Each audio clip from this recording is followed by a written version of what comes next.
মায়ের হাতে চা কি চলবে, নাকি এতক্ষণের বয়ে বানানোর চা খাওয়া হয়ে গেছে? অপ্রস্তুত হলো তুরাগ। মায়ের এমন খোঁচা মারা কথাই প্রায়শই মাকে দেখলে আতঙ্কে থাকে সে। আজও তাই। জোরপূর্বক হেসে চায়ের কাপটা হাতে তুলে নিয়ে জবাবে বলল, কি যে বলেন না আম্মা, বাড়ি আসলে আপনার চা দিয়েই তো সকালটা শুরু হয়। মুখ ঘুরিয়ে নিলেন শাহানা। বাড়ি ছাড়ার পর থেকে বড় পুত্রের প্রতি তিনি সম্পূর্ণ নারাজ, যা তুরাগ খুব ভালো করেই জানে। তবে মায়ের এই রাগ ক্ষোভ মেটানোর কোনো প্রয়াসই যেন ছেলেটার মধ্যে আর নেই। চায়ের কাপ খালি করে সোজা হয়ে বসলো তৈমুর। গলা পরিষ্কার করে নম্র স্বরে বলল, বিয়ের পর নাকি মেয়েদের বাপের বাড়িতে ফেরানো যেতে হয়, সেই হিসেবে অধুমিরও তো গতকালে যাওয়ার কথা ছিল, কিন্তু যাও তো আর হলো না। বাড়ি ভর্তি মেহমান রেখে বোনের শ্বশুরবাড়ি চলে গেলে কেমন দেখায় বলুন তো আম্মা? তা কি ভাবলি? উৎসব ভাই আর শ্বশুর মশাইয়ের সাথে কথা হয়েছে, ভেবেছি আজ বিকেলে অধুমিকে নিয়ে রওনা দেব। এখন আপনি যদি অনুমতি দেন আম্মা। যা সিদ্ধান্ত নেবার তা তো নিয়েই নিয়েছিস। আমার অনুমতি নেওয়ার আবার কি আছে? বিয়েটা তো আর আমার অনুমতি নেসনি, অনুমতি ছাড়াই করেছিস। চুপসে গেল তৈমুর। ঠোঁটের কার্নিশে বর্ধিত হাসিটি বেলিন হলো চট করে। কিছুক্ষণ নীরব থেকে শাহানা প্রশ্ন ছুড়লেন, তা কোথায় তোর বউ? সকাল থেকে একবারও তো তাকে এইখানে দেখলাম না। কোথায় উনি? নাকি এখনো মহারানীর ঘুম ভাঙেনি? আসলে উনি বাকি কথাটুকু আর শেষ করতে পারল না তৈমুর। সিঁড়ি বেয়ে দোতলা থেকে নিচে নেমে এলো উৎমি। মাথায় ওড়না দিয়ে ঘোমটা টানা, আর চোখে স্বামীর পানে এক পলক চেয়ে তারপর সে দৃষ্টি রাখলো শাশুড়ির মুখশ্রীতে। মৃদু আওয়াজে সালাম দিল। তৎক্ষণাৎ ঘাড় ভাকিয়ে তার দিকে তাকালেন শাহানা। রুক্ষ কণ্ঠে সালামের জবাব নিয়ে বললেন, কোনো ভদ্রঘরের বউরা এত বেলা পর্যন্ত ঘুমায় না। এসব ছোটখাটো শিক্ষা মানুষ তার বাপের বাড়ি থেকেই পেয়ে থাকে। তোমার মা কি সেসব শিক্ষা দেয়নি তোমায়? শাশুড়ির এমন আচরণে অবাক হলো উৎমি। ঘুম থেকে উঠতে দেরি হওয়ায় এতগুলো কথা শুনিয়ে দিল তাকে। মায়ের এমন আচরণে ভেতরে ভেতর স্ত্রীর নিকট কিছুটা লজ্জিত হলো তৈমুর। পরিস্থিতি নিয়ন্ত্রণে আনতে বোঝানোর ভঙ্গিতে বলল, এভাবে বলছেন কেন আম্মা? উনি ফজর আগেই ঘুম থেকে উঠেছিলেন। তাহাজ্জুদ আর ফজর নামাজ আদায় করার পর আমি বলেছিলাম আর একটু ঘুমিয়ে নিতে। অত সকাল সকাল নিচে নেমেই বা কি করবে বলেন তো? নতুন পরিবেশে মানিয়ে নিতে তো একটু সময় প্রয়োজন। সবাই তো সবকিছু আগে থেকে শিখে আসে না, তাই না আম্মা? বিয়ে করতে না করতে এভাবে বউয়ের পক্ষ নেয় ছেলের উপর চরম ক্ষিপ্ত হলেন শাহানা। পুত্রবধূর সম্মুখে অপমান বোধ করলেন। রাগত স্বরে পুত্রের উদ্দেশ্যে বললেন, বিয়ে করতে না করতে বইয়ের পক্ষে কথা বলা শুরু হয়ে গেছে?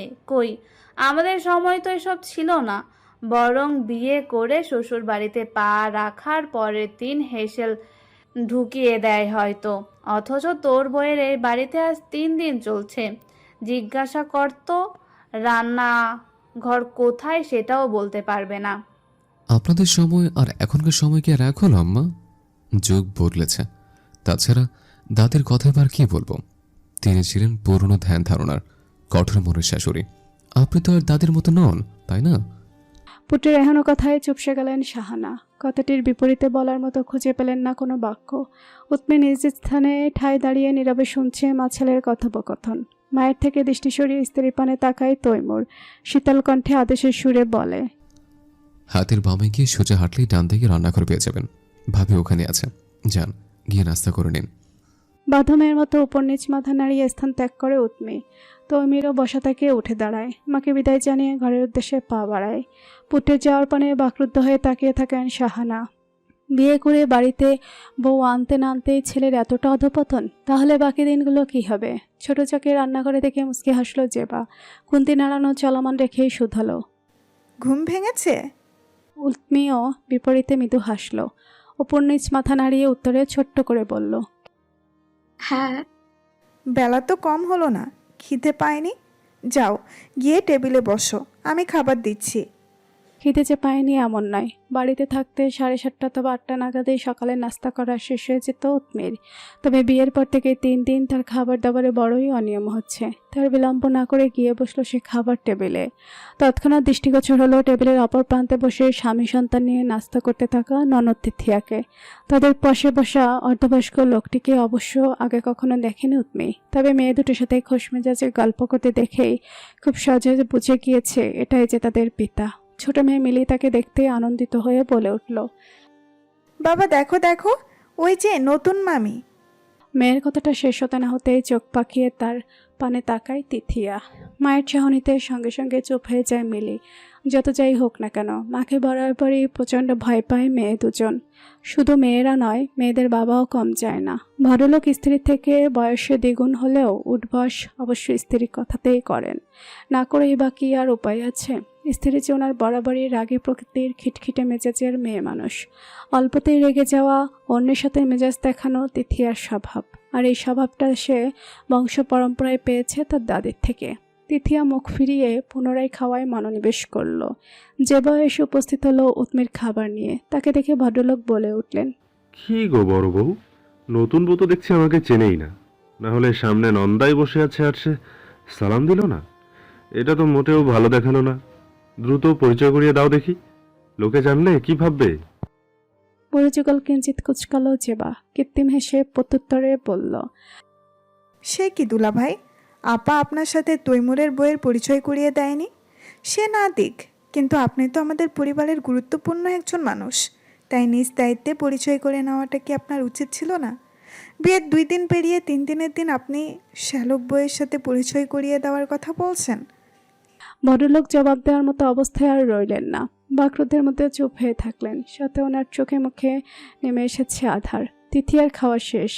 এটো প্লেটটা নিয়ে সে বসা থেকে উঠে দাঁড়ালো। ভাইয়ের বউয়ের পানে কড়া দৃষ্টি নিক্ষেপ করে স্বামীর উদ্দেশ্যে বলল, খেতে বসে বেশি কথা বলার স্বভাবটা তোমার আর গেল না অরির বাবা। আমার খাওয়া শেষ, আমি ঘরে গেলাম। তোমার হলে মেয়েদের নিয়ে চলে এসো। বউয়ের কড়া বাক্যে যেন বিব্রতিকর পরিস্থিতিতে পড়ে গেলেন শামীম ভদ্রলোক।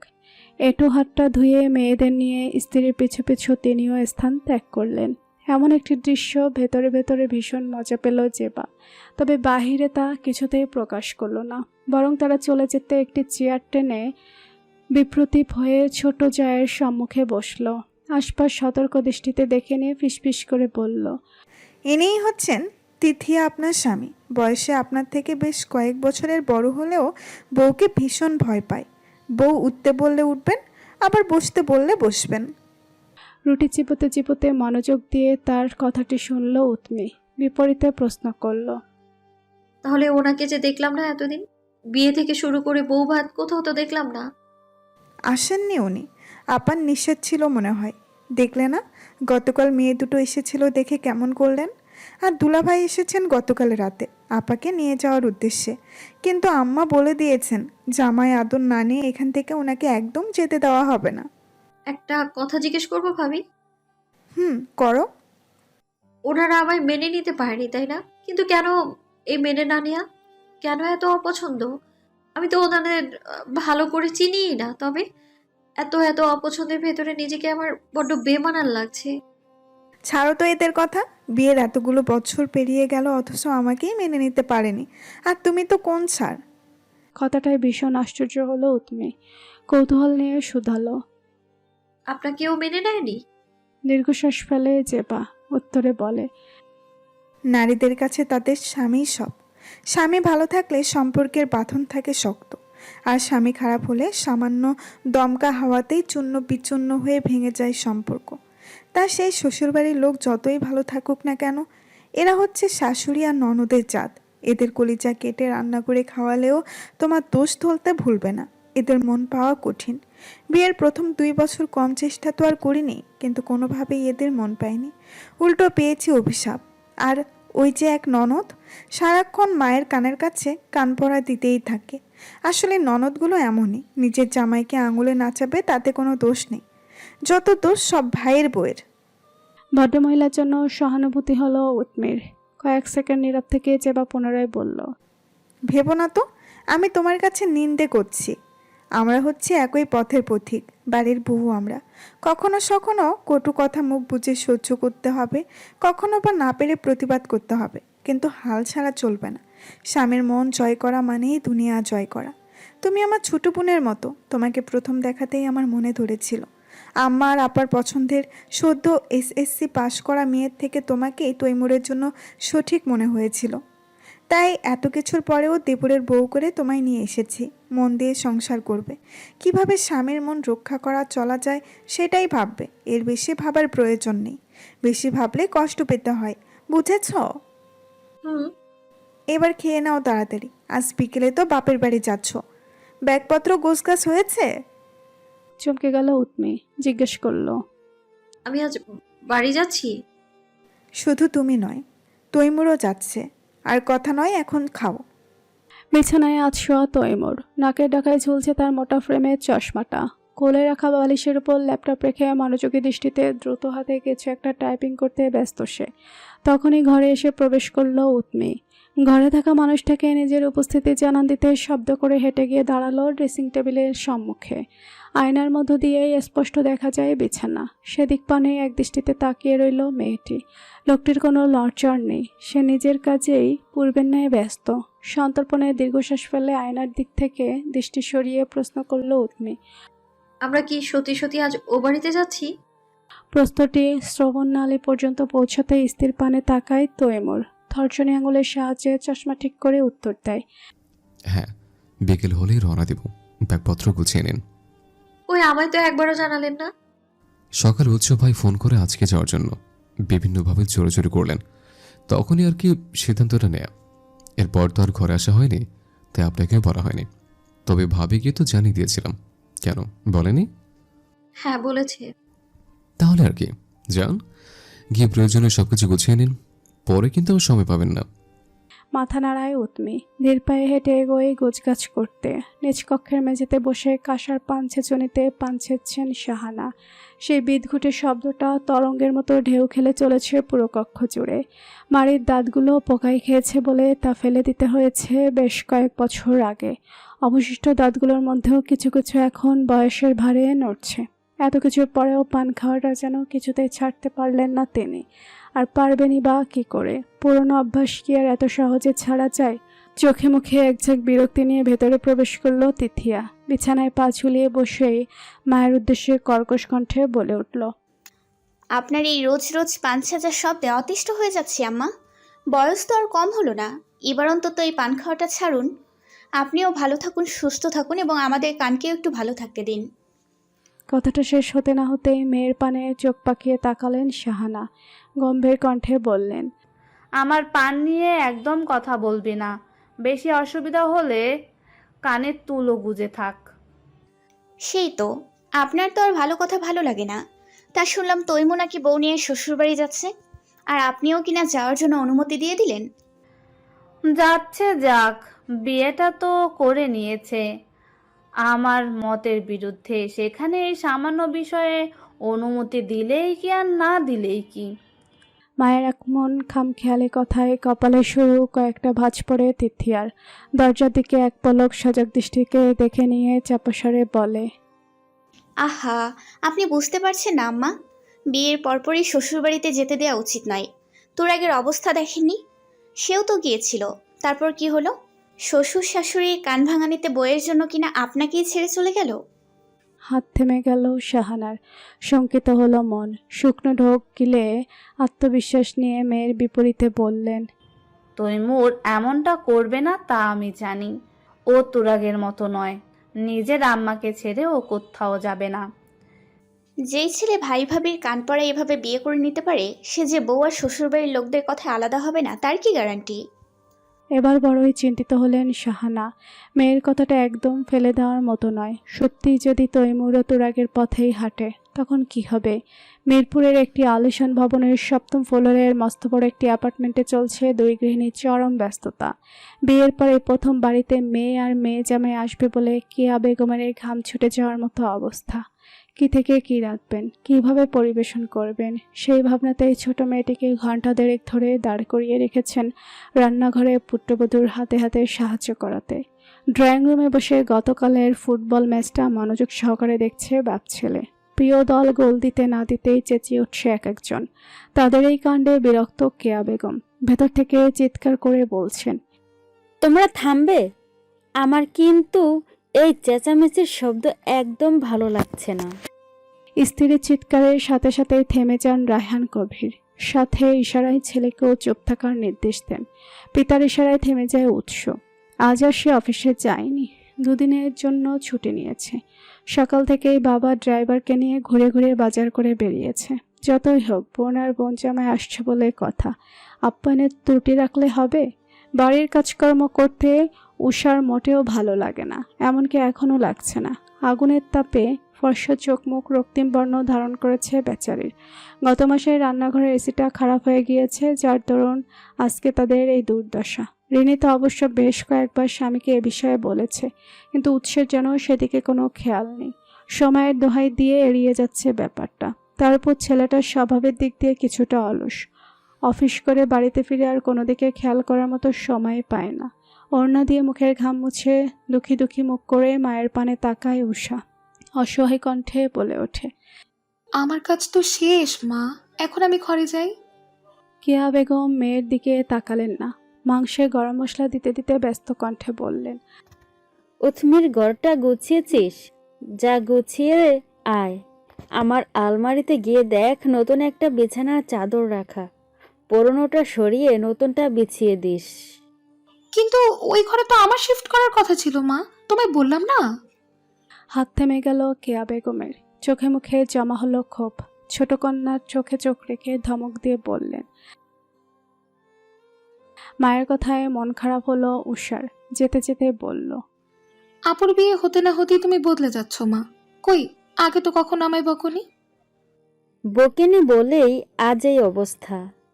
বিড়বিড় করে কথাটা বলে পুনরায় রান্নায় মনোযোগ দিলেন তিনি। পৃথিবীর সবচেয়ে বেদঘুটে এক শব্দ হচ্ছে অপেক্ষা। এই অপেক্ষা করতে করতে মানুষের জীবন ফুরায়, সময় ফুরায়, ফুরায় ধৈর্য। উৎমিরও ধৈর্যের বাঁধ ভাঙছে। রোজকার থেকে আজকের দিনটি তার কাছে মনে হচ্ছে সবচেয়ে বড় একটি দিন। নইলে সকাল থেকে বাড়ি যাওয়ার জন্য ব্যাগ গুছিয়ে বসে থাকার পরেও কিনা বিকেল হওয়ার খবর নেই। অন্য সব দিন তো ঠিকই চোখের পলকে দিন চলে যায়, তাহলে আজ কেন এত অনিয়ম? শ্বশুরবাড়িতে এসে থেকে তার মন আর টিকছে না। নিজেকে জেলখানায় বন্দি এক কয়েদি বলে মনে হচ্ছে। মনে পড়ছে অতীতের দিনগুলো। এভাবেই দিনটি পার হলো। কথা মতো বিকেলের দিকেই সকলের থেকে বিদায় নিয়ে স্ত্রীকে সঙ্গে করে শ্বশুরবাড়ির পথে রওনা হলো তৈমুর। পথে গাড়ি থেকে নেমে কিনে নিল মিষ্টান্ন, ফলমূল থেকে শুরু করে আরও কত কি। খয়েরি রঙের প্রাইভেট কারটি নির্দিষ্ট দালানটির সামনে থামতেই ভেতরের হাঁসফাঁস থেমে গেল উৎমের। গাড়ি থেকে নেমে বড় করে শ্বাস টেনে নিল ভেতরে। তাকে দেখতে অর্ধবয়স্ক দারোয়ান লোকটি এগিয়ে এলেন। অকৃত্রিম হেসে বললেন, আসসালামু আলাইকুম আম্মা, ভালো আছেন? উৎমিও বিপরীতে হাসে, উত্তর দেয়, জি আলহামদুলিল্লাহ চাচা, আপনি ভালো আছেন? আমিও আলহামদুলিল্লাহ। তা আজ আইলেন যে? আপনি কোনা কাইল আওয়ার কথা ছিল? ছিল, তবে কিছু সমস্যা থাকার কারণে আসা হয়নি। মাথা নাড়ালেন জামিল। এই বাড়িতে ওনার চাকরির বয়স এক যুগ পেরিয়েছে সেই কবে। তাই বিস্তর বড় দালানটিতে থাকা প্রত্যেক ফ্ল্যাটের মানুষগুলোকেই লোকটির খুব ভালো করে চেনা। রায়হান কবির খুবই মিশুক প্রকৃতির লোক। মানুষের পেশার থেকে আচার ব্যবহার চালচলনই ওনার কাছে বরাবরই প্রাধান্য পেয়ে এসেছে গুরুত্ব সহকারে। তাই দারোয়ান থেকে শুরু করে আশেপাশের সব মানুষদের সাথেই ওনার সম্পর্কটা চমৎকার। তৈমুর গাড়ি থেকে নামতেই তার দিকে এগিয়ে গিয়ে কুশলাদি বিনিময় করলেন জামিল। তারপর সঙ্গে আনা ব্যাগগুলো জোরপূর্বকই নিজ হাতে তুলে নিয়ে হাঁটা ধরলেন ভেতরের দিকে। বললেন, এগুলো আমি দিয়ে আইতেছি, আপনারা ধীরে সুস্থ উপরে আইয়েন। ওনাকে আর বাধা দিতে পারল না কেউ। ততক্ষণে বড় বড় কদম ফেলে লোকটি পরিত্যাগ করেছেন স্থান। ড্রাইভারকে গাড়ি পার্কিং করতে বলে তৈমুরে এগোলো উৎমির পিছু পিছু। নতুন জামাইয়ের আগমনে বাড়ির পরিবেশটা মুহূর্তেই বদলে গেল।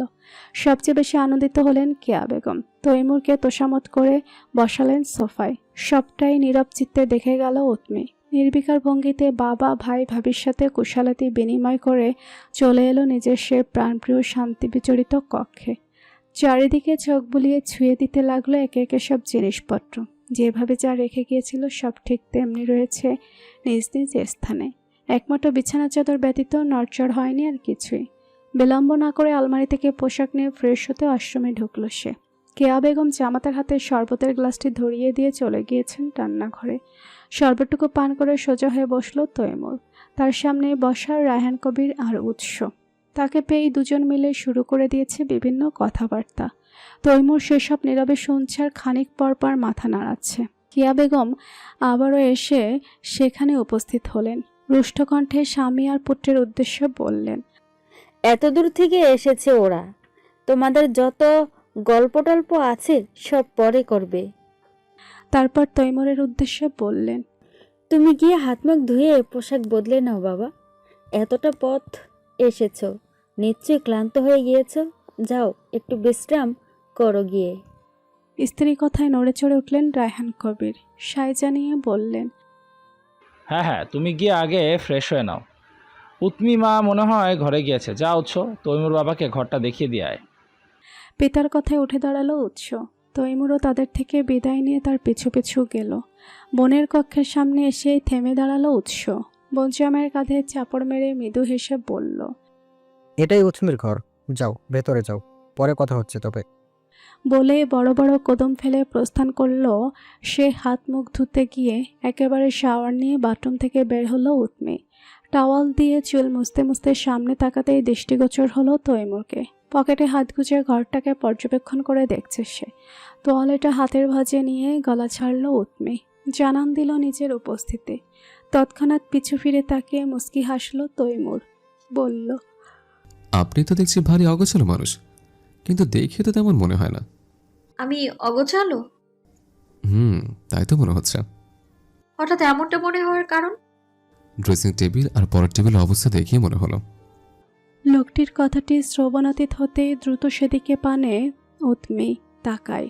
দৃশ্যটি দেখতে ভেতরে ভেতরে চরম লজ্জিত হয়। ড্রেসিং টেবিলের উপরে রাখা চিরুনির মধ্যে এখনও লেগে আছে বেশ কয়েকটা লম্বা কালো চুল। সেফটিপিনের কৌটা খোলা, দুটো লিপস্টিকের অবস্থাও যাচ্ছে তাই। ঘরের এক কোণে রাখা পড়ার টেবিলের উপরে এলোমেলো হয়ে আছে বইপত্র। অলস স্বভাবের মেয়ে হওয়ার দরুন সময়ের কাজ সময়ে করা কখনোই হয়ে ওঠে না তার। তাই বলে বাড়িতে এতগুলো মানুষ থাকতো কিনা কেউ একবারে সেগুলো গোছানোর প্রয়োজন বোধ করলো না। ভেতরে ভেতরে চরম ক্ষুব্ধ হলো উৎমি। নিজের ক্ষোভটা চেপে রেখে কথা গণনার উদ্দেশ্যে বলল, ফ্রেশ হবেন না আপনি, নাকি একেবারে শাওয়ার নেবেন? ব্যাগ থেকে পোশাক বের করব? বের করুন, শাওয়ার নিব। বিলম্ব না করে দ্রুত গিয়ে লাগেজ থেকে তৈমুরের জন্য নিয়ে আসা পোশাকের থেকে ট্রাউজার আর টি শার্ট বের করে দিয়ে বলল। নিন। বিপরীতে কিছু বলল না তৈমুর। পোশাক নিয়ে নীরবে প্রবেশ করলো বাথরুমে। উৎমি তোয়ালে মেলে দিয়ে বারান্দার গ্রিল ধরে দাঁড়ালো। অন্ধকারে চারদিকে ঠায় দাঁড়িয়ে থাকা উঁচু দালানগুলো থেকে দৃষ্টি সরিয়ে বন্ধ করে নিল আঁখি যুগল। মুখশ্রীতে তার ফুটে উঠেছে প্রশান্তি। এভাবেই কিছুক্ষণ পার হলো। কারো উপস্থিতি টের পেতেই বন্ধ আঁখি খুলে অপ্রস্তুত হলো সে। শুধালো, এত তাড়াতাড়ি গোসল শেষ? হ্যাঁ, শেষ। উল্টো ঘুরে ঘরে যাওয়ার জন্য পা বাড়ালো উৎমি। তৎক্ষণাৎ দুহাত দুদিকে মেলে গ্রিল ধরে তাকে আটকে দিল তৈমুর। গাঢ় দৃষ্টিতে তাকালো তার নতুন স্ত্রীর পানে। এহেন কাণ্ডে ঘাবড়ে গেল উৎমি। অশান্ত হলো চোখের মনি। ধীরে ধীরে লোকটির মুখটা তার দিকে আগতেই মনের গহিনী উকি দিতে লাগলো নিষিদ্ধ সকল চিন্তা। শুকনো কয়েকটি ঢোক গিলে এলোমেলো বাক্যে বলে উঠল, কি করছেন? দরজা খোলা, ভাবি মনে হয় ডাকছে, আমি যাব। আরও কয়েক সেকেন্ড তাকিয়ে থেকে নিঃশব্দে তার থেকে নির্দিষ্ট দূরত্বে গিয়ে দাঁড়ালো তৈমুর। ছাড়া পেতেই সন্তর্পণের কয়েকটা নিঃশ্বাস ফেলে হাঁপ ছেড়ে বাঁচল উৎমি। ঘর থেকে বের হওয়ার উদ্দেশ্যে বড় বড় কদম ফেলে বারান্দা থেকে বেরিয়ে দরজার দিকে এগোতে লাগলো। তখনই পেছন দিকে নির্বিকার ভঙ্গিতে তৈমুর বলে উঠল, বউয়ের দিকে নির্জন একাগ্র চিত্তে তাকিয়ে থাকলে নাকি হার্ট সুস্থ থাকে? প্রতিমধ্যে থমকে দাঁড়ায় উৎমি। সুধায়, কে বলেছে? কেউ না কেউ তো বলেছে, তবে আপনি এরকম ঘাবড়ালেন কেন? অন্য কিছু ভেবেছিলেন? কি ভাববো? তা তো আপনিই জানেন। আবার চুমুটুমুর কথা ভাবতে পারেন। চরম আশ্চর্য হলো উৎমি। লজ্জায় কান গরম হওয়ার উপক্রম হলো। ভুরুদাই কুঞ্চিত করে তৈমুর পুনরায় বলল, বাসর রাত পেরিয়ে এসছে, চুমু যদি দিয়েও ফেলি কি বা হবে? তো কিছু তো আর হয়নি, আর 5টা রাতের মতোই তো ঘুমালাম। সেটা তো আপনি আর আমি জানি, বাকিরা তো আর জানে না। হৃদস্পন্দন বেড়ে গেল উৎমির। লোকটিকে সে যতটা হাবাগোবা মনে করেছিল ততটা উনি নন। বরং চরম রকমের ঠোঁটকাটা স্বভাবের লোক একটা। তখনই বাইরে থেকে ডাক এলো কেয়া বেগমের। এমন একটা পরিস্থিতি থেকে যেন মুক্তি মিলল লাজেরাঙা মেয়েটির। কতক্ষণ ত্যাগ করতে করতে বলে গেল, মা ডাকছে, আমি গেলাম। আজে বাজে চিন্তা বাদ দিয়ে মন পরিষ্কার করুন।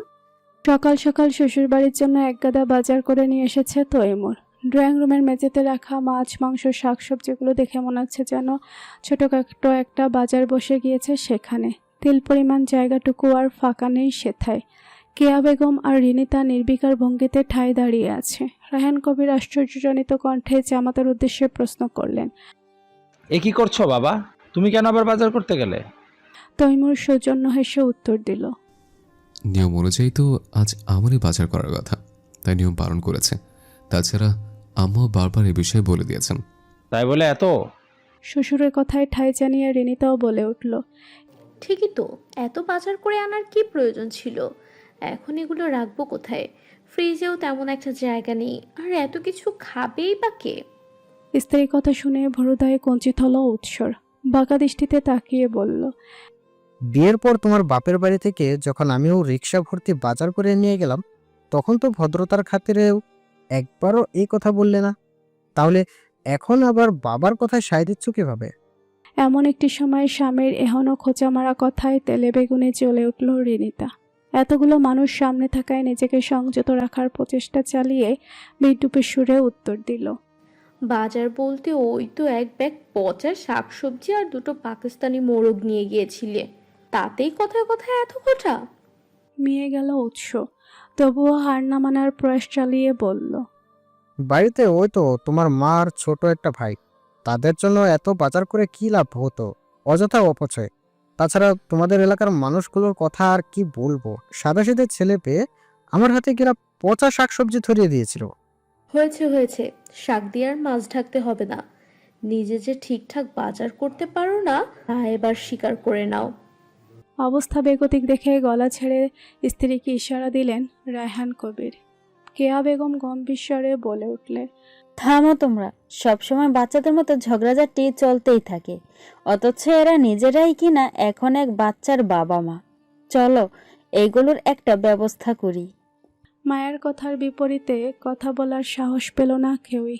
রিনিতা একে একে ব্যাগগুলো নিয়ে হাঁটা ধরল রান্নাঘরের দিকে। কেয়া বেগম এবার তৈমুরের উদ্দেশ্যে কোমল স্বরে তাড়া দিয়ে বললেন, গেমে নেই কি অবস্থা হয়েছে তোমার? যাও বাবা, হাত মুখ ধুয়ে দ্রুত খেতে এসো, বেলা তো পেরিয়ে যাচ্ছে। স্ত্রীর সঙ্গে রায়হান কবিরও সহমত পোষণ করে এক প্রকার ঠেলে ঠুলে পাঠালেন মেয়ে জামাইকে। বাধ্য ছেলের মতো আর দ্বিমত না করে ঘরে এলো তৈমুর। আশেপাশে খুঁজেও দেখা পেল না স্ত্রীর। গতকাল রাতের জামাই ভোজ খেয়ে ক্লান্ত শরীরটা বিছানায় ফেলতেই ঘুমিয়ে গিয়েছিল তৈমুর।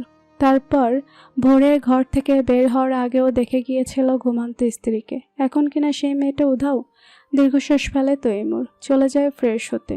ড্রয়িং রুমের পাশ ঘেঁষে করিডোর, তার পাশে খোলামেলা বিশাল এক বারান্দা, যার মাঝখানে ঠাঁই পেয়েছে একটি দোলনা।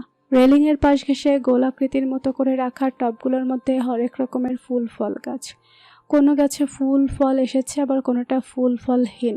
বিয়ের আগে রোজ উদাস বিকেলটা চায়ের কাপ হাতে এখানেই কাটত উৎমির, অথচ এখন এসব সেসব অতীত।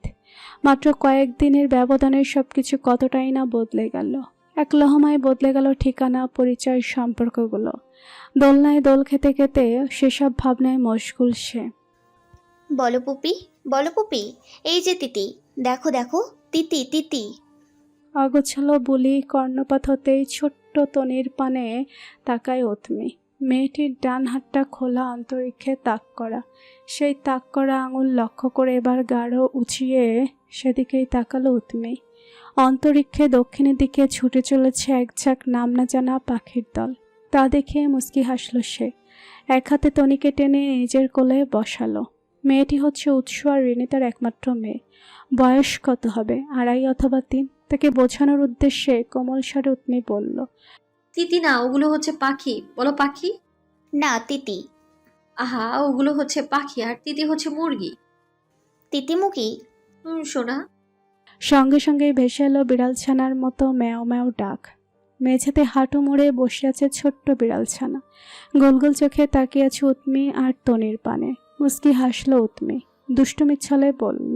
ওই যে তোমার বাচ্চা তোমায় ডাকছে, সকালে খাবার দাওনি? ফুফুর কোল থেকে নেমে গিয়ে বিড়াল ছানাকে কোলে তুলে নিল তনি। তার স্পর্শ পেতেই থেমে গেল বিড়াল ছানা, মিশে গেল তনির গায়ের সাথে। তার পিঠে হাত বুলিয়ে তনি শুধালো। ক্ষুধা পেয়েছে তোল, দুধ খাবি? কথার বিপরীতে বিড়াল ছানাটিও ম্যাও করে উঠল। আশানুরূপ উত্তর পেয়ে বিড়ালটিকে কোলে নিয়েই তার সাথে কথা বলতে বলতে ভেতরে চলে গেল তনি। মেয়েটির কর্মকাণ্ড দেখে শব্দহীন হাসল উৎমি।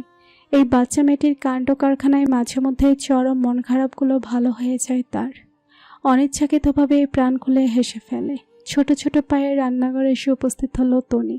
ড্যাব ড্যাব করে তাকিয়ে দেখলো মা আর দাদিকে। ছোট বুয়া মেঝেতে বসে সবজি কাটছে, কেয়া বেগম পাশেই বসা। রিনিতা চুলায় বসিয়েছে ভাত। নাতনিকে দেখতেই কেয়া বেগম শুধালেন। আপনাকে তো সারাদিন খুঁজেই পাওয়া যায় না তনি বুড়ি, তা এখন এখানে কি? আইত কিলিমের ক্ষুধা পেয়েছে, ওকে দুধ দাও। মেয়ের কথা শুনতেই কোমরে হাত গুজে পেছন ফিরে তাকালো রিনিতা। চোখ রাঙিয়ে বলল। একটু আগেই না খাওয়ালাম, এখন আবার কিভাবে ক্ষুধা লাগে? লেগেছে তো, দাও তুমি। কে বলেছ ওর খিদে পেয়েছে?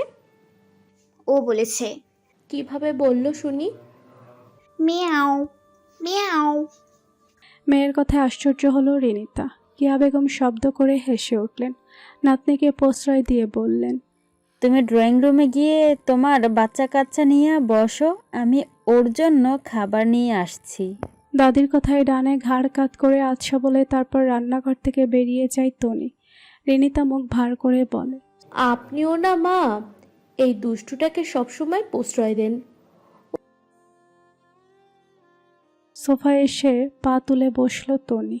পাশে বসলো ছানাটিকেও। ওখানেই তখন বসা ছিল তৈমুর আর রায়হান কবির। উৎস ছিল, তবে অফিস থেকে প্রয়োজনীয় ফোন কল আসতেই সে চলে গিয়েছে নিজ কক্ষে। একই রাজকুমারী, আপনি আপনার বাবু নিয়ে এদিক ওদিক ঘুরছেন কেন? আগ্রহ নিয়ে প্রশ্ন করলেন রায়হান কবির। ওর ক্ষুধা পেয়েছে, তাই দাদি এখানে এসে বসতে বলেছে। কথা বলতে বলতেই তনির দৃষ্টি গিয়ে ঠেকল তৈমুরের পানে। সঙ্গে সঙ্গে মুখটি তার অত্যন্ত গম্ভীর হল। রায়হান কবির নাতনির উদ্দেশ্যে হেসে বললেন। তোমার ফুপাজি হয়, ফুপাজিকে সালাম দাও। দাদার কথায় মোটেও তাকে সালাম দিল না তনি। আঙুল তাক করে রাগত স্বরে বলে উঠল। তুমি আমার বড় পুপিকে নিয়ে চলে গেছিলে তাই না? তুমি কি রাক্ষস? সশব্দে হেসে উঠলেন রায়হান কবির। তৈমুরের উদ্দেশ্যে বললেন। ইনি হচ্ছেন আমাদের বাড়ির পাকা গিন্নি, এক মুহূর্তে কিনা তোমায় রাক্ষস বানিয়ে ছাড়লো। কথাটা বলতে বলতে আরও একচোট হাসলেন তিনি। হাসতে হাসতে বসা থেকে উঠে গিয়ে গেলেন রান্নাঘরের দিকে। তৈমুর এগিয়ে বসলো তনির কাছাকাছি। দুষ্টুমি করে বলল। রাক্ষস না, তবে মেয়ে ধরা। তোমার বড় ফুপি সুন্দর, তাই তুলে নিয়ে গিয়েছে। আর ফেরত দেবে না পুপিকে? না, একবার যাকে নেই তাকে আর ফেরত দেয় না। কেন দেবে না? বড় পুপিকে রেখে ছোট পুপিকে নিয়ে যাও। ছোট পুপি পচা, শুধু বকে। বকে? এমনি এমনি তো কেউ বকে না, নিশ্চয়ই দুষ্টুমি করেছ। টনি দুষ্টুমি করে না। আমি তো শুধু পুপির ঘর থেকে লিপস্টিক এনে আইত কিলিমকে লাগিয়ে দিয়েছিলাম, এই জন্য বকবে? থতমত খেয়ে গেল তৈমুর। পিচ্ছিটার কথা বুঝতে কিছুটা সময় লাগলো তার। বুঝতে পেরেই ভুরু নাচিয়ে শুধালো। আইসক্রিমকে আবার লিপস্টিক লাগানো যায়? কিভাবে সম্ভব? আইসক্রিম গলে যায় না? বিড়াল ছানাটার দিকে আঙুল তাক করে বলল। ওর নাম আইত ক্রিম। বিড়ালের নাম আইসক্রিম? বিড়াল বলবে না। আচ্ছা, বললাম না। তা এত নাম থাকতে এই খাবারের নাম কেন রাখলে? আইত কিলিম খেতে আমার ভালো লাগে, আর ওকেও ভালো লাগে। ও, সাথে বিড়বিড় করে বলল। বাচ্চা কাচ্চাদের মন বোঝা বড়ই দেয়। খোলা বারান্দার একপাশে ঠাঁই পেয়েছে তুলসী, ধনিয়া, কারি আর মেহেদি গাছ। বিড়ালের জন্য আনা দুধের বাটিটা নাতনির হাতে দিয়ে বারান্দার দিকে ব্যস্ত পায়ে ছুটলেন কেয়া বেগম। হাত দিয়ে তুলে নিলেন কয়েকটা ধনিয়া আর কারি পাতা। তারপর আবারও ফিরে যাওয়ার জন্য ঘুরতেই দৃষ্টিগোচর হলো উদাস মনে বসে থাকা বড় কন্যাকে। আকাশে সাদা মেঘের ভেলা, সূর্যের উত্তাপ ছড়িয়ে ধরণীকে করেছে গ্রাস। গরমে জনজীবন বিপর্যস্ত। এই অবস্থায় কন্যাকে আকাশের নিচে বসে থাকতে দেখে বড়ই আশ্চর্য হলেন তিনি। কিছুটা এগিয়ে এসে শুধালেন। এই রোদ আর গরমের মধ্যে তুই এখানে বসে আছিস কেন? এখানকার রোদ একদম ভালো না, জ্বর চলে আসবে তো। অনিভূত শূন্য দৃষ্টিতে এক পলক মায়ের পানে তাকে দৃষ্টি সরিয়ে নিল উৎমি। উত্তর দেওয়ার প্রয়োজন মনে করল না। কেয়া বেগম পুনরায় জিজ্ঞেস করলেন, কি হয়েছে তোর, মন খারাপ? মন খারাপ কেন হবে? এত সুন্দর বর, এত বড় বাড়ি, আর বরের বিশাল চাকরি, তারপরে মন খারাপ থাকবে কেন? তোমার মেয়ের সুখ আর সুখ মা। কথাটি শুনতেই কেয়া বেগম তার উৎমির দৃষ্টি গিয়ে ঠেকল দরজার দিকে। মা বোনের দুজোড়া দৃষ্টি নিজের উপর নিবদ্ধ হতেই সামনের দিকে এগিয়ে এলো উষা। বড় বোনের দিকে এগিয়ে তাকিয়ে বিদ্রুপের সুরে বলল, কি ঠিক বলেছিলে আপু? নাকি পুরনো প্রেম এখনো ভুলতে পারিসনি? ছোট বোনের এমন খোঁচা মারা কথাটিতে রেগে যাওয়ার কথা থাকলেও রাগল না উৎমি, বরং তার অধরে ফুটে উঠল চমৎকার হাসি। মেজের সাথে পায়ের ঘর্ষণে দোলনা দোলাতে দোলাতে তীক্ষ্ণ কণ্ঠে বলল, জ্বলছে নাকি খুব? বড় বোনের ভালো সহ্য হয় না বুঝি? হাস্যোজ্জ্বল মুখখানি মুহূর্তে মলিন হয়ে গেল উষার। দাঁতে দাঁত চেপে বলল, তোকে দেখে চলবো কেন? কোথাকার কোন মহারানী তুই? মহারানী না হলেও কম কিছু নই। সারা জীবন তো আমায় দেখে জ্বলেই গেলি। আমার মতো হওয়ার চেষ্টা করলি, কিন্তু পারলি কি হতে? পারবিও না। তাই আমায় নিয়ে ভাবা বন্ধ করে নিজেকে নিয়ে ভাব। আর হ্যাঁ, যে ছেলের সাথে রাজ্যকে ফিসফিস করে কথা বলিস, ক্লাস বাদ দিয়ে ঘুরঘুর করিস, বিশ্বাস কর সে কিন্তু তোকে কখনোই বিয়ে করবে না। অভিজ্ঞতা থেকে বলছি, ক্যারিয়ারে মন দে। বোন হয়ে বোনকে হিংসে করা ভালো নয়। দু বোনের মধ্যকার বাগবিতণ্ডায় চমকালেন কিয়া বেগম। বললেন, ছোট বোনের সাথে একই ধরনের আচরণ উৎমি। আর ছেলে, কোন ছেলের সাথে ও ঘুরঘুর করে? এতদিন ধরে যে বড় বোনের সাথেও যেই আচরণটা করলো, সেটা তো তোমার চোখে কখনোই পড়েনি। অথচ আমার আচরণ, আমার করা সামান্যতম ভুলগুলো তোমার চোখে খুব ভালো করেই পড়ে। সারাটা জীবন শুধু তুমি আমার সাথে একপাক্ষিক আচরণই করে গেলে মা। জন্ম দিয়েও তুমি আমার মা হতে পারলে না। সব সময় তোমার কাছে তোমার বড় ছেলে আর ছোট মেয়েই গুরুত্ব ছিল বেশি। উৎমি, যদিও তোমার থেকে এখন আর আমি সেসব কিছু আশাই করি না। একটা সময় খুব খারাপ লাগতো, কিন্তু বুঝ হওয়ার পর নিজের খারাপ সময়ে এসে বুঝেছি বাবা আর ভাই আমায় ভালোবাসে। ভাবি আসার পর সেও তো কম যত করেনি। এত মানুষের ভিড়ে দুই একজন ভালো না বাসলে কি বা আসে যায়? কথাটা বলে স্থান ত্যাগ করল উৎমি। পেছনে রেখে গেল প্রশ্নে জর্জরিত মাকে আর ধরা খেয়ে অপমানিত হয়ে চুপসে যাওয়া বোনকে। তৎক্ষণাৎ কেয়া বেগম ছোট কন্যার উদ্দেশ্যে প্রশ্ন ছুড়লেন, ও কি বলে গেল এসব? কে ছেলেটা? কার সাথে ঘুরে বেড়াস? তুমি আমায় অবিশ্বাস করছো মা? ও কি নাকি বলে গেল, সেসব ধরে লাভ আছে? কোনো মতে কথাটা বলে দ্রুত সেখান থেকে কেটে পড়ল উষা। বিছানায় বসে ম্যাগাজিন ঘাটছে তৈমুর, কিন্তু মনটা তার পড়ে আছে অন্য কোথাও। এখানে তার মোটেও ভালো লাগছে না, টিকছে না মন। কার কথা ভাবছেন? প্রশ্নটা শুনে সামনে তাকালো তৈমুর। দৃষ্টি গিয়ে ঠেকলো স্ত্রীর পানে। সোজা হয়ে বসল সে। নিষ্পলক দৃষ্টিতে তাকিয়ে থেকে আগাগোড়া পর্যবেক্ষণ করে পাল্টা প্রশ্ন ছুড়ল, কোথায় ছিলেন এতক্ষণ? বারান্দায়। কোথায় পেলাম না তো। করিডোরের ছাদ বারান্দায়। চোখ মুখ এইভাবে লাল হয়ে আছে কেন? রোদে বসেছিলেন? বিছানা থেকে নেমে স্ত্রীর সম্মুখে গিয়ে দাঁড়ালো তৈমুর। কপালে গলায় হাত শোয়ালো। মুহূর্তেই যেন সর্বাঙ্গ কেঁপে উঠল উৎমির। কয়েক কদম পিছিয়ে গিয়ে ভুরু কুচকাল। বিচলিত কণ্ঠে তৈমুর বলল, শরীর তো গরম হয়ে গেছে, বোকার মতো কি রোদে গিয়ে বসে? আমি থাকি। জ্বর আসলে? আপনি আছেন না, দিনরাত এক করে বধূ সেবা করবেন। বলেই নিজের পোশাক নিয়ে বাথরুমে চলে গেল সে। তার যাওয়ার পথে ফ্যালফ্যাল নয়নে তাকিয়ে রইল তৈমুর। দুপুরে ভোজন শেষে বিশ্রাম নেওয়ার জন্য যে যার ঘরে শুয়ে আছে। বইয়াকে নিয়ে এটে বসনগুলো ধুয়ে রাখছে রিনিতা। উৎমি টেবিল থেকে একটা চেয়ার টেনে বসে আছে সেথায়। ননদভাবে মিলে গল্প করছে। মোবাইলটা হাতে নিতেই কপালে কয়েকটা ভাঁজ পড়ল তৈমুরের। স্ক্রিনে ভাসছে বুবু নামে দিয়ে সেভ করা নাম্বার থেকে আসা বেশ কিছু কল। বেশি কিছু ভাবল না সে। কল লিস্টে গিয়ে কল ব্যাক করলো বড় বোনের নাম্বারে। সেকেন্ড পাঁচেকের ব্যবধানে রিসিভ হলো কল। তাকে কিছু বলতে না দিয়ে বিপরীত পাশ হতে রাগত স্বরে তিথিয়া বলতে লাগলো, কোথায় ছিলি তুই? এতগুলো কল দিলাম, ধরলি না কেন? মোবাইলটা সাইলেন্ট ছিল। বাড়িতে কিছু হয়েছে কি? কত কিছুই তো হয়েছে। তোর কি আর সেসবের দিকে খেয়াল আছে? বিয়ে করতে না করতেই তো এখন গিয়ে শ্বশুর বাড়িতে পড়ে রয়েছিস। এসব কি ধরনের কথা বলছো বাবু? এলাম তো গতকাল, আর আম্মাকে জানিয়ে এসেছে। হেয়ালি না করে কি হয়েছে সেটা বলো। আম্মা খুব অসুস্থ হয়ে পড়েছেন, বিছানা থেকে উঠতে পারছেন না, খেতে পারছেন না, সারাক্ষণ মরে যাব বলে প্রলাপ বকছেন। গম্ভীর মুখখানা মুহূর্তে অশান্ত হয়ে উঠল তৈমুরের। শঙ্কিত হলো তার মন। বিচলিত কণ্ঠে শুধালো, অসুখ? গতকাল আসার সময় তো দেখলাম ভালো। কি হয়েছে? ভাইয়া কোথায়? ডাক্তার দেখিয়েছ? শ্বশুরবাড়ির মন রক্ষা শেষ হলে নিজে এসে দেখে যা কি হয়েছে, রাখলাম আমি। কথাটা বলেই চট করে কল কেটে দিল তিথিয়া। বোনের এমন আচরণে অবাক হলো তৈমুর। মায়ের চিন্তায় উদ্বিগ্ন হয়ে পড়ল মন। বিছানায় বসে পা নাচাতে নাচাতে পান চেবোচ্ছেন শাহানা। ওনার ঠিক সামনে একটি চেয়ারে বসে আছেন বড় যা জয়নাব। বুড়ো আঙুলের লাগানো চোনটুকু মুখে নিয়ে শাহানার দিকে তাকিয়ে তার হাবভাব পরখ করছেন। ছোট যা করবি দুপুর পর্যন্ত অবশ্য এখানেই ছিলেন। এরপর খেয়ে দিয়ে সেই যে নিজের ঘরে গিয়েছেন আর এমুখও হননি। ফুলকুঞ্চে আজ আত্মীয় স্বজনদের ভিড় কমেছে, যে যার মতো ফিরে গিয়েছে নিজেদের আবাসস্থলে। বড় চায়ের হাবভাব অনেকক্ষণ ধরে আর চোখে লক্ষ্য করছেন শাহানা। এবার আর হেরফের না করে সোজা ওনার দিকে ফিরে শুধালেন, এ ব্যাপার ভাবি, বারবার এভাবে তাকাচ্ছেন কেন? কিছু বলবেন? তাহলে হঠাৎ আজ এই অসময়ে আমার ঘরে? খানিকটা ইতস্তত বোধ করলেন জয়নাব। আমতা আমতা করে বললেন, শুনলাম সকাল থাইকা নাকি তুই অসুস্থ, বাড়িতে ডাক্তার পর্যন্ত আয়া পড়ছে, কিন্তু তোরে দেখা তো তেমন মনে হইতাছে না।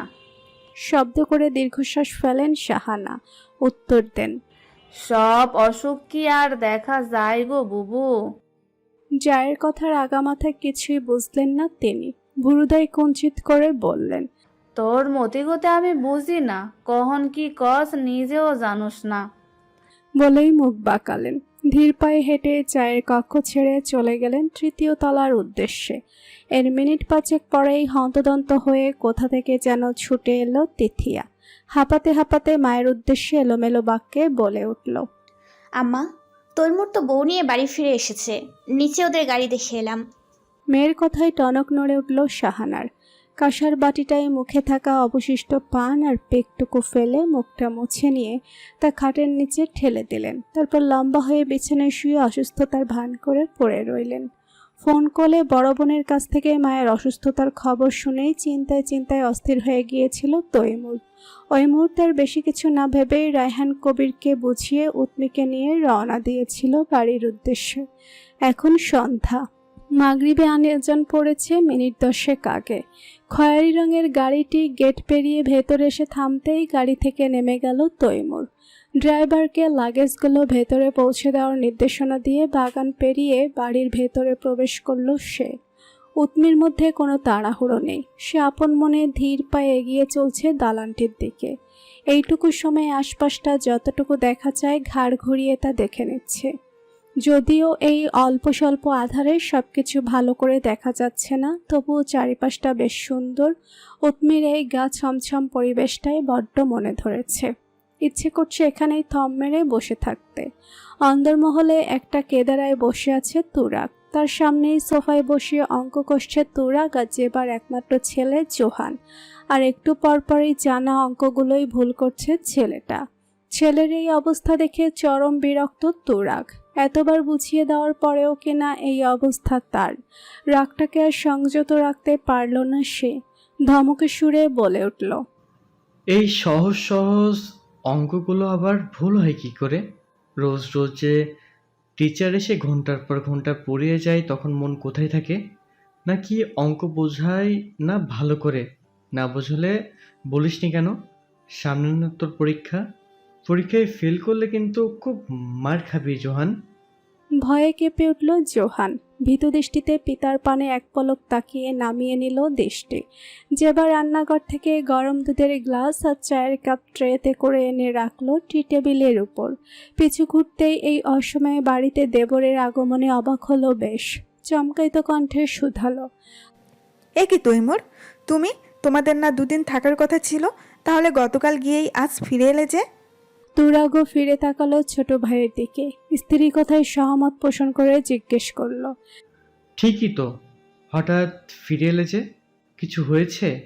উৎমিক কোথায়? সেসবের কোনো উত্তর দিল না তৈমুর। বিচলিত কণ্ঠে শুধালো, শুনলাম আম্মা নাকি অসুস্থ, ডাক্তার দেখিয়েছ? কি হয়েছে আম্মার? আর তোমরা বা কেমন? অসুস্থ একটা মানুষকে ফেলে রেখে এখানে বসে আছো? তার এহেন কথায় দম্পতি যুগলের মুখশ্রীতে ফুটে উঠল বিস্ময়।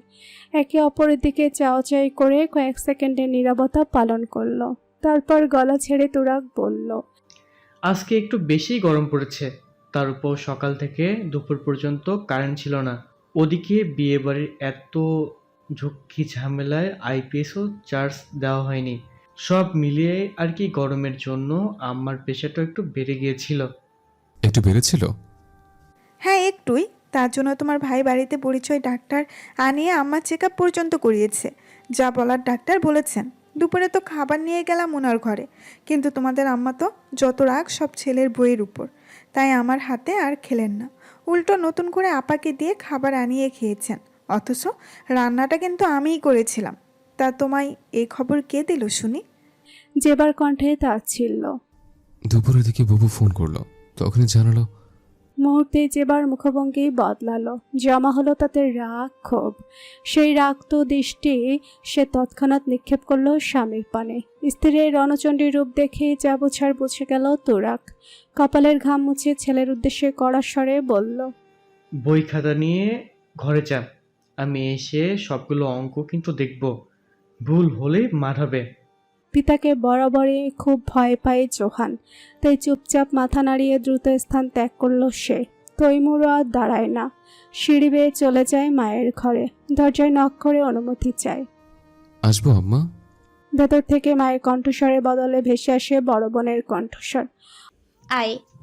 অনুমতি পেয়ে আর বিলম্ব না করে ভেতরে প্রবেশ করলো তৈমুর। পূর্ণ দৃষ্টিতে মাকে দেখে চেয়ার টেনে বসলো। বোনের উদ্দেশ্যে প্রশ্ন করলো, আম্মা কি ঘুমাচ্ছেন?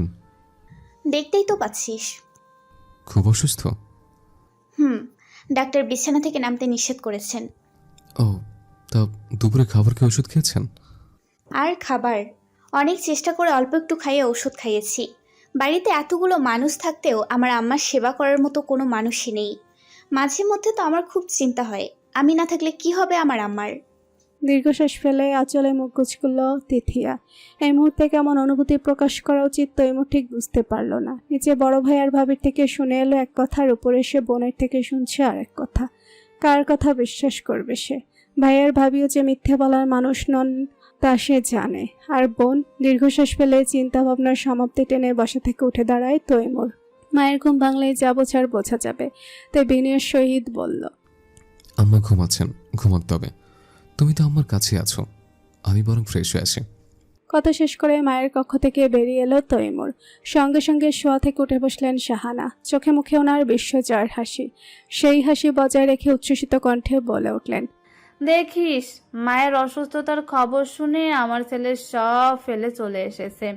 বলেছিলাম না আমার তৈমুর তুরাগের মতো নয়। হ্যাঁ মানছি, বিয়েটা না হয় আমার অমতেই আমার বিরুদ্ধে করেছে, কিন্তু বইয়ের জন্য মাকে কখনোই ছেড়ে যাবে না। মায়ের এই আনন্দ উল্লাস মোটেও পছন্দ হলো না তিথিয়ার। ক্রোধের অনলে দগ্ধ হলো সে। চোখে মুখে ছাপিয়ে গেল মলিনতায়। একরস বিরক্তি নিয়ে বলল, এত খুশি হইয়েন না আম্মা, এখনও কিন্তু অনেক সময় পড়ে আছে। আরও কয়েকদিন যাক, তারপর সব টের পাবেন। ঘরে এসে আয়নার সামনে দাঁড়িয়ে শার্টের বোতামগুলোর রয়ে খুলছে তৈমুর। বাথরুম থেকে ভেসে আসছে পানির টুপটাপ শব্দ। কয়েক মিনিটের মধ্যে পরিধেয় পোশাক বদলে ফেলল সে। বিছানার এক কোণে চুপটি করে বসে দৃষ্টি স্থির করে রাখলো মেঝেতে। দরজা খোলার আওয়াজ হলো। তোয়ালা দিয়ে চুল মুছতে মুছতে বেরিয়ে এলো উৎমি। চেনা মানুষটিকে দেখেও না দেখার ভান করে ড্রেসিং টেবিলের সামনে গিয়ে ব্যস্ত হয়ে পড়ল। তৈমুর পুরো সময়টা মনোযোগ দিয়ে স্ত্রীকে দেখল। গলা খাকারি দিয়ে দৃষ্টি আকর্ষণ করার চেষ্টা করে বলল, এই অসময়ে আবার গোসল করতে গেলেন কেন? দিনে তো করছিলেন একবার, এখন শুধু হাত মুখ ধুয়ে নিলেই হলো। সবটাই শুনল উৎমি, কিন্তু উত্তর দেওয়ার কোনোরূপ প্রয়োজন বোধ করল না। স্ত্রীর থেকে আশানুরূপ কোনো উত্তর না পেয়ে মিয়ে গেল তৈমুর। হুটাট এভাবে ফিরে আসায় কি রাগ করেছে মেয়েটি, নাকি অভিমান করেছে?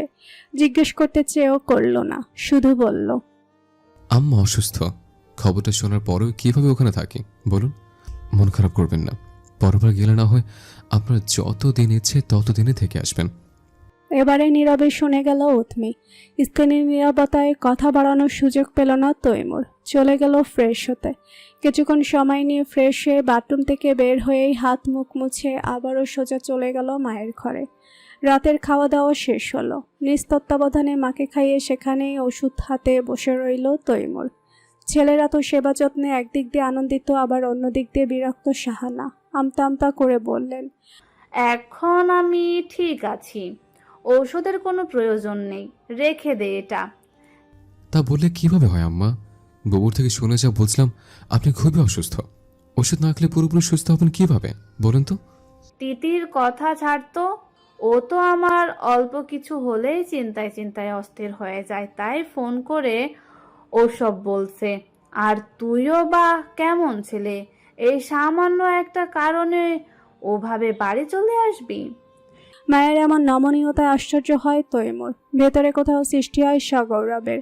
সন্তর্পণে দীর্ঘশ্বাস ফেলে। অযথা মাকে এতক্ষণ ধরে ভুল বোঝার কারণে নিজেই নিজেকে ধিক্কার জানায়। চমৎকার হেসে কোমল স্বরে বলে, আমার আম্মা অসুস্থ, আর সেই খবর শোনার পরে আমি শ্বশুরবাড়িতে বসে জামায়াত নিব? এ কি হতে পারে আম্মা? আমার কাছে পৃথিবীর সবকিছুর ঊর্ধ্বে আপনি। এখন নিন ওষুধ খান, তারপর চুপটে করে ঘুমিয়ে পড়ুন। সকালবেলা উঠে দেখবেন একেবারে সুস্থ হয়ে গেছেন।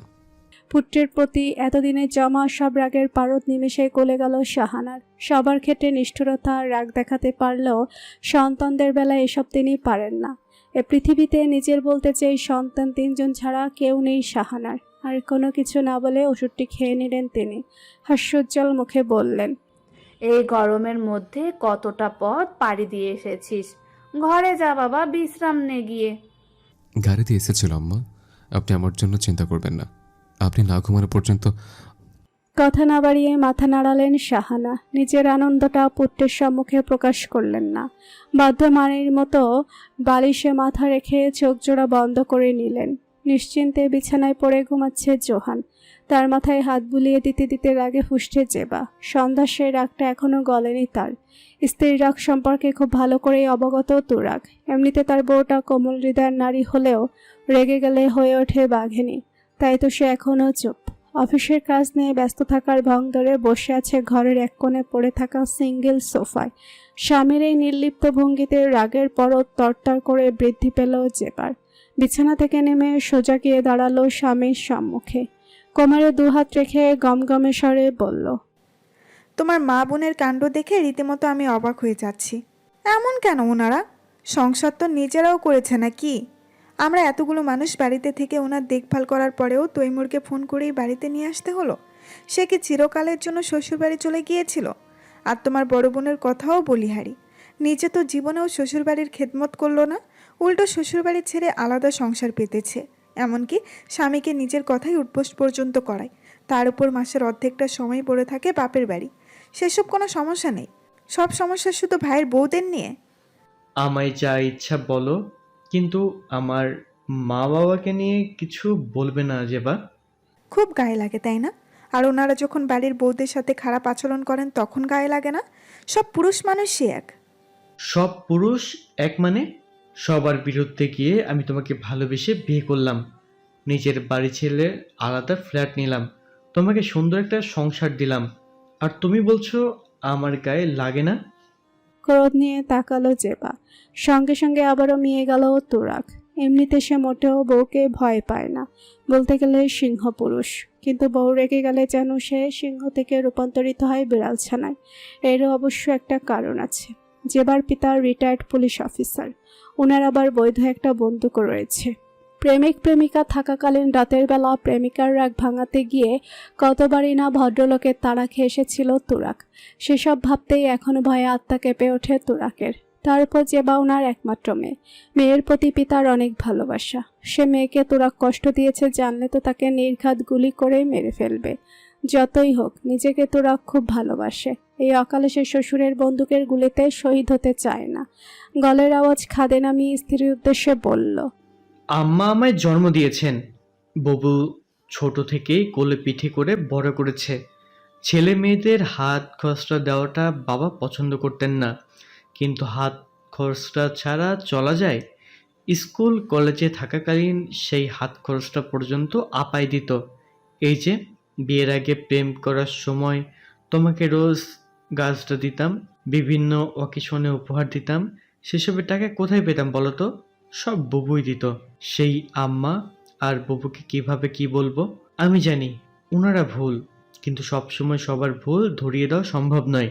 সম্পর্কগুলো নিমিষেই নষ্ট হয়ে যায়, তবে কম তো আর বোঝানোর চেষ্টা করিনি। তারা না বুঝলে আমি আর কি করি বলো তো? সবটাই মনোযোগ দিয়ে শুনলে এবং বুঝতে যেবা ভুল কিছু বলেনি তোরাক। সত্যি তার আর কি বা করার আছে। তবে যেবার মস্তিষ্ক থেকে চিন্তা সরে না। উৎমির ভবিষ্যৎ নিয়ে বড়ই চিন্তিত হয় সে। তৈমুর কি পারবে সব সামাল দিতে? রাত ধীরে ধীরে বৃদ্ধি পাচ্ছে। কক্ষের দ্বার ভিড়ানো, বিদ্যুৎ থাকার পরেও ঘর হয়ে আছে নিকষ কালো আধার। ব্যালকনিতে আলো জ্বলছে। একা একা সেখানে বসে আছে উৎমি। বাগানের আনাচে কানাচে থেকে ভেসে আসছে ঝিঝি পোকার ডাক, সাথে ভেসে আসছে নাম না জানা পাখির সুরেলা কণ্ঠের গান। তৈমুর এখন আসেনি ঘরে, হয়তো মায়ের ঘরে আছে। রাতে খাওয়ার আগে শাশুড়িকে একবার দেখতে গিয়েছিল উৎমি, যদিও যেবার কথাই নিয়ম রক্ষার্থে। ভালো মন্দ জিজ্ঞেসও করেছিল, কিন্তু তার প্রশ্নের উত্তর দেওয়ার প্রয়োজন বোধ করেননি শাহানা। সেসবে কিছু যায় আসে না উৎমির। সে বসে আছে আপন মনে নিজের ভাবনাতে বিভোর হয়ে। হাতে একটি বেগুনি রঙের ডায়েরি তার। এই ডায়েরিটা 18তম জন্মদিনে বড় ভাইয়ের নিকট থেকে উপহার স্বরূপ পেয়েছিল উৎমি। উচ্চশিক্ষার জন্য যখন ঘর ছেড়ে ওই দূর বিশ্ববিদ্যালয়ের একটি মলিন হলে গিয়ে ওঠার সময় হয়ে এলো, তখনই উৎস তাকে ডায়েরিটা দিয়ে বলেছিল, যখন নিজেকে একা মনে হবে, মনের কথা বলার মতো কাউকে পাবি না, তখন সব কিছু এই ডায়েরিতে লিখে রাখবি। ভাইয়ের কথাই সবসময় শুনে এসেছে উৎমি। তাই তার পরবর্তী জীবনের অনেক ঘটনা, কত শত অনুভূতি যেতে ঠাঁই পেয়েছে তার হিসেব নেই। গতকাল বাড়িতে গিয়ে নিজের আলমারি খুলতেই একটি ড্রয়ারে এই ডায়েরিটির দেখা পায় উৎমি। তখনই যত্ন সহকারে লাগেজের কাপড়ের ভাঁজে তা রেখে দেয় নিয়ে আসার উদ্দেশ্যে। ডান হাতের সাহায্যে একটা একটা করে পৃষ্ঠা উল্টায় সে। লেখাগুলোর উপর চোখ বোলায়। আঁকিপটে ভেসে ওঠে পুরনো সব স্মৃতির বহর। পরের পৃষ্ঠাগুলো পড়ার দুঃসাহস আর হয় না তার। পরের ঘটনাগুলো সে জানে, ভুলতে চেয়েও ভুলতে পারেনি অনেক কিছু, তবে সে সবার ভাবতে চায় না উৎমি। অবহেলার সহিত একসঙ্গে অনেকগুলো পৃষ্ঠা উল্টিয়ে চলে যায় শেষের দিকে। দৃষ্টি গিয়ে থমকে যায় নিজের লেখা অনুভূতি, আবেগের জর্জরিত কিছু শব্দে। আমাদের একটি ছোট্ট কুঁড়ে ঘর হবে, টিনের চালে ঝুমঝুমিয়ে বৃষ্টি পড়বে, জারুল ফুলের গন্ধে মোহময় হয়ে উঠবে আমাদের বাড়ি। সকল ক্লান্তিকে দূরে ঠেলে রাত বেরাতে নকশিকাঁথা গায়ে জড়িয়ে পরম শান্তিতে তোমার বুকে মাথা রেখে আমি ঘুমাবো। আর তুমি, তুমি এক সমুদ্র স্নেহ মায়া আদর নিয়ে আমার চুলের ভাঁজে আঙুল ডুবিয়ে আমায় ভালোবাসবে। কি বাসবে না? চোখজোড়া ভিজে ওঠে উৎমির। ঠোঁটের কার্নিশে ফুটে ওঠে বিষণ্ণ হাসি। হালতো করে শব্দগুলো ছুঁয়ে দিয়ে চোখ বুজে জোরে জোরে নিঃশ্বাস নেয়। তারপর এক নির্দয় রমণীর ন্যায় ডায়েরি থেকে আলাদা করে ফেলে পৃষ্ঠাটি। টুকরো টুকরো করে তা ছিঁড়ে ফেলে দেয় ঘরে থাকা ময়লার ঝুড়িতে। মুহূর্তে প্রণয় মাখার শব্দগুলোর স্থান হয় অপ্রয়োজনীয় ময়লার স্তূপে। পুরনো একটি দিনের সমাপ্তি ঘটে, সূচনা ঘটল নতুন আরেকটি দিনের। ফজরের নামাজ শেষে আজ অনেকদিন পর কোরআন পাঠ করল উৎমি। ব্যালকনিতে দাঁড়িয়ে বুক ভরে টেনে নিল নিঃশ্বাস। কয়েক মুহূর্তে ভেতরের সকল সংশয় দুঃখ কষ্ট মিলিয়ে গিয়ে বুকের ভেতরে ঠাঁই পেল একছটা প্রশান্তির। বাড়ির সকলে এতক্ষণে জেগে উঠেছে। নিচ থেকে ভেসে আসছে হাঁড়ি পাতিলের টুংটাং শব্দ। কান পেতে সেসব শুনল উৎমি। ওড়না দিয়ে মাথায় ঘোমটা টেনে ঘর থেকে বের হয়ে সিঁড়ি বেয়ে নেমে ডায়ে বায়ে না তাকিয়ে প্রবেশ করল রন্ধনশালায়। চুলার পাশে সারি সারি কয়েকটা চায়ের কাপ সাজানো। চামচের সাহায্যে মেপে চেপে এক একটাই চিনি দিচ্ছে জেবা। উৎমি এসে তার পাশে দাঁড়ালো, হাস্যোজ্জ্বল মুখে বলল, শুভ সকাল। আচমকা কথাটা শুনে কিঞ্চিত চমকালো জেবা। চামচ নাড়ানো থামিয়ে পাশ ফিরে তাকিয়ে প্রত্যুত্তর করল, শুভ সকাল। মুস্কি হাসল উৎমি। আশেপাশে তাকিয়ে দেখতে লাগলো সকলের কর্মকাণ্ড। পিঁড়িতে বসে বটির সাহায্যে আলু কাটছেন মালতী ফুফু। রুটি বানানোর জন্য সিঙ্কের উপর একটি বাটিতে আটার ডো তৈরি করে রাখা। জেবা আর চোখে তার মুখভঙ্গি পরখ করে নিয়ে শুধালো, তৈমুর ফিরেছে? না। তাহলে সকাল সকাল রান্নাঘরে যে খিদে পেয়েছে? কিন্তু নাস্তা তৈরি হতে তো বেশ কিছুটা সময় লাগবে। চা দিচ্ছি, বিস্কুট দিয়ে খেয়ে পেটকে একটু সান্ত্বনা দাও। খিদে পায়নি, ঘরে একা একা বসে থাকতে ভালো লাগছিল না, তাই চলে এসেছি। ও, তা সব ঠিকঠাক আছে? প্রশ্নটা বুঝল না উৎমি, যার দ্বারা মুখশ্রীতে ফুটে উঠল স্পষ্টভাবে। জেবা তা দেখল না, তার দৃষ্টি এখন চায়ের পাতিলে। উত্তর না পেয়ে পুনরায় শুধালো। কি হলো? হ্যাঁ ঠিক আছে। ঠিক থাকলেই ভালো, আর ঠিক না থাকলে নিজ দায়িত্বে সব ঠিক করে নেবে, বুঝেছো? কোন ব্যাপারে বলছেন ভাবি? কপালে ভাঁজ পড়ল জেবার, পিছু ফিরে ফের তাকালো চায়ের পানে, জিজ্ঞেস করলো।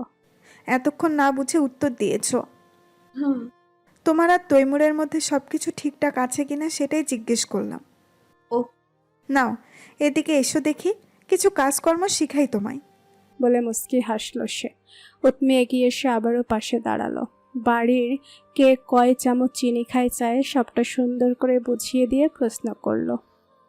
মনে থাকবে? থাকবে। গুড। আমি এই বাড়ির বউ হয়ে আসার পরের দিনই কিন্তু আমার শাশুড়ি আর ননদ মিলে আমায় হেসেলে ঢুকিয়ে দিয়েছিল। রান্নাবান্না আমি বিয়ের আগে থেকেই পারতাম, মায়ের থেকে শিখেছি, কিন্তু এই চা বানাতে গিয়েই পড়েছিলাম ফ্যাসাদে। কেউ চায়ে চিনি বেশি খায়, তো আবার কেউ চিনিই খায় না, আবার কারো দুধ চা ছাড়া চলেই না, কেউ আবার রং চায়ে অভ্যস্ত। কাকে কি জিজ্ঞেস করব? তখন অত কিছু আর মাথায় ছিল না, তো শেষমেশ নিজের মতো করেই চা বানিয়ে খাওয়ালাম সকলকে। সকলেই ছোটোখাটো ভুলগুলোকে শুধরে দিল, কিন্তু আমার শাশুড়ি ননদ তা না করে খুঁচিয়ে খুঁচিয়ে সেদিন আমায় চরম অপমান করলেন। এমনকি সকলের সামনেও বলে দিলেন, মা কি কাজ কিছু শিখিয়ে পাঠায়নি, শুধু প্রেম করতেই শিখিয়েছিলেন। কি লজ্জাজনক কথা, ভাবতে পারছো? তোমার ভাসুরও সেদিন চুপ ছিল, কোনো প্রতিবাদ করেনি, শুধুমাত্র শ্বশুর মশাইয়ের কারণে রক্ষা পেয়েছিলেন।